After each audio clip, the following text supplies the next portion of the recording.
Welcome back to the C Block today. Our bird of the week is called the Loggerhead Shrike.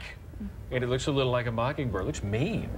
Which is our state bird. And Sarah Baxter with the Game and Fish is here to talk about this very different bird from the mockingbird. Yeah, so they're both passerines, which means they're both songbirds. But this guy, so you might see these, they're pretty common in Arkansas throughout the year.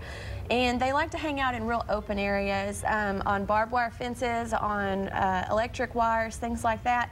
And you might see them, you know, and when you're driving by, see a little gray bird with black and white wings and a black and white tail, you think it's a mockingbird. But if you look a little closer at it, it's shaped overall differently. It's a little bit stockier of a bird, and it has a much shorter tail than the mockingbird. And its head is really large for its body size, which is where it gets its name. Loggerhead means blockhead. Blockhead? Yes. Okay. So, Shrikey meaning I'm going to rip your lungs out. Right, so these guys are real unique. They're a predatory songbird, and there are lots of songbirds out there that eat insects. These guys have a significant portion of their diet that is vertebrate prey. So they'll eat small lizards, amphibians, small mammals, and even other songbirds. Oh, well, that's awful. Yeah. So in other words, it'll go after the bug and then the other family, right? Yes, and so they're you know, similar to raptors in that way. They've got the little hooked bill like raptors do. Yeah, they do. You're right. And so that's how they tear apart their prey. But a raptor also has real strong talons to hold its prey.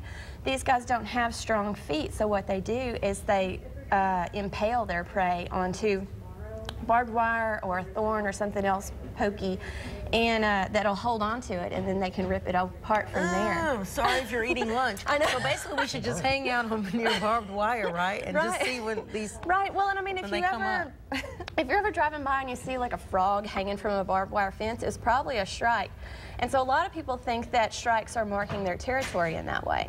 They put dead animals along the way, all around their territory. I don't know, it could be the Shrike mafioso. I mean, that's a tough bird. Right, he's a real tough bird, yeah. But, you know, they've got that black mask, which is a real easily identifying characteristic.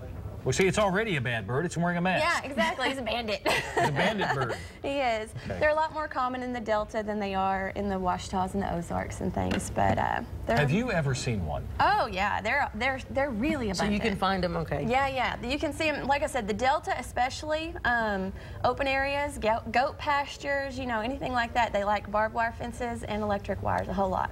Barbed wire and electric wires. So the only thing I guess nice about them is the fact that they songbirds are pleasant. Well, they eat bugs, they destroy bugs. Right. Yeah. Everybody has their place out there in the ecosystem. They disassemble they're doing bugs. Their That's job. what they do, along with lizards and other birds. Wow, friendly bird. Well, and they're usually solitary. You usually see them by themselves unless they're mated up and For they're good reason. pair. So you don't ever really see like a flock of shrikes. Right. Do the female species look like the male? They look the same. Okay. They sure do.